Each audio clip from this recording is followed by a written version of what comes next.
I always had a very complex life, and I never had a good psychological opinion about myself, and that's because of my upbringing and my view on my life. It's just different genres that I'm doing, from athletics to the theatrics right here.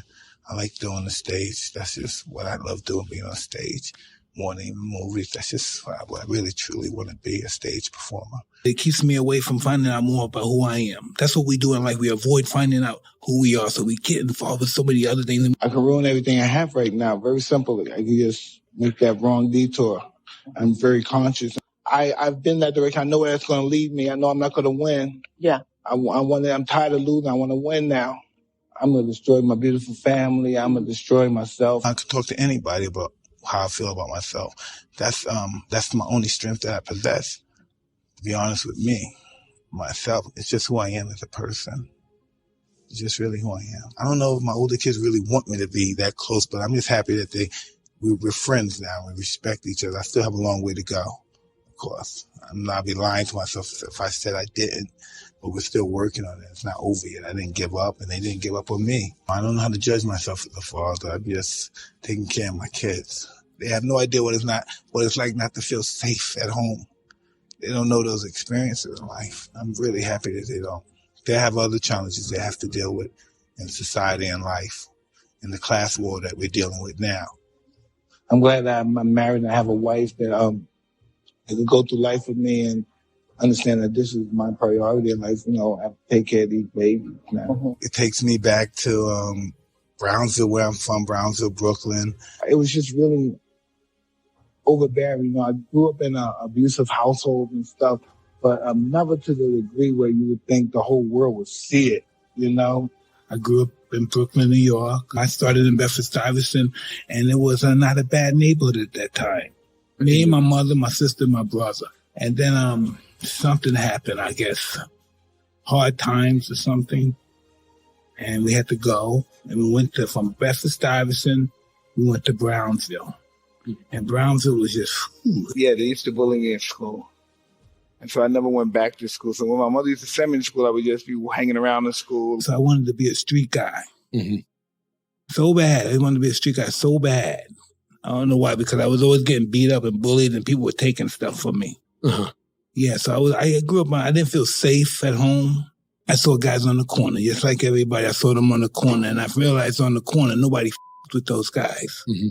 It all comes from my insecurity of being poor and not having nothing, being insecure and being,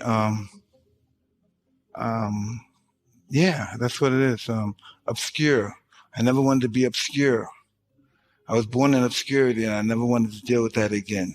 My first fight, I'm a pigeon guy. I always fly birds, pigeons. Yeah. So, my first fight, this guy took one of my pigeons, and so I said, "Please, give my bird back." He's an older guy. I must have been 9. He must have been 15. He clipped my bird's head off, and he hit me with the bird. I said, I bet you nobody picks on him. Everybody said, man, you got to do something. And I fought back. I never fought nobody before. I fought back, and you know what? I can fight real good. Mm-hmm.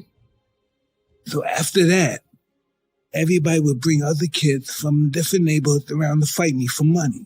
Most people, what I do for a living, they avoid their whole entire life. Yeah. I become the knockout guy. I'm knocking out guys, and we're going in their pockets. And so my whole life has been violent, and I'm not a violent person. Yeah. Isn't that crazy? And so I realized that people were shallow. They disrespected me. They thought I would fly. They took my clothes, took my jewelry. One day, Muhammad Ali comes and visits the kids. The rest, the kids that are in this juvenile detention. Ali wasn't a destroyer. Ali was more of a manipulator. He made you believe that you couldn't beat him. In this place is a gentleman named Irish Bobby Stewart. He's an ex-professional fighter. So he started teaching me how to box. So he takes me to Customado, and he teaches me how to box. And when I first go there and I see Custer's house, this Victorian mansion, I think to myself, I'm going to rob these white men. And these just blew my mind. Uh-huh. With, if you listen to me, people will name their children after you. I came there to rob these white people, these white men. But he's building my confidence. Uh-huh. He's telling me, look in the mirror. Tell yourself how beautiful you are. Love yourself. This is your life right now. He introduced me to the mirror. The mirror has been my life ever since. I never had an ego. I was never really jealous of anybody. I never really thought most of myself. He made me believe that I was better than everybody, which was wrong. I lived with him, so he had a chance to work on me. He had a chance to peel those layers, break me down, and build me back up. And then I became a slave to him.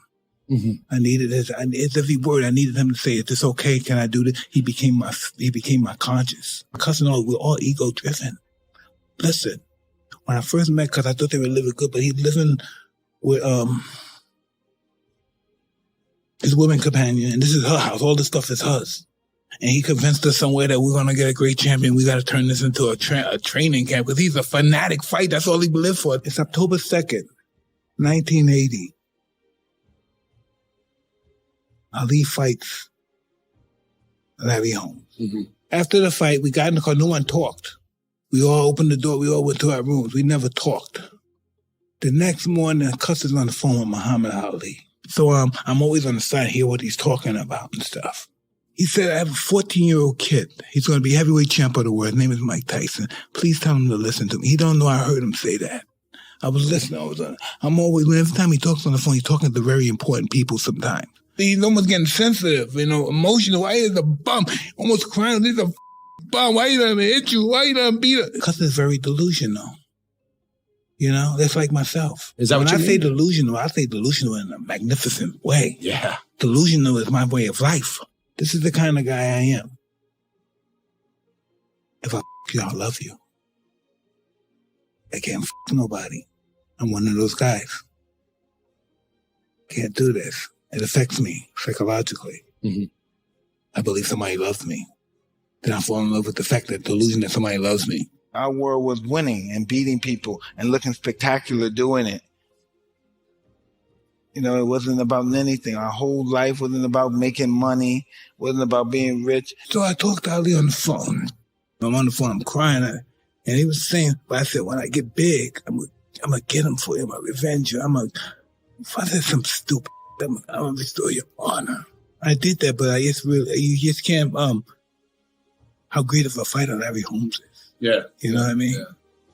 He was a great man. It's just that he had to beat a legend. He had to beat him up bad, but it's just he did what he was supposed to do.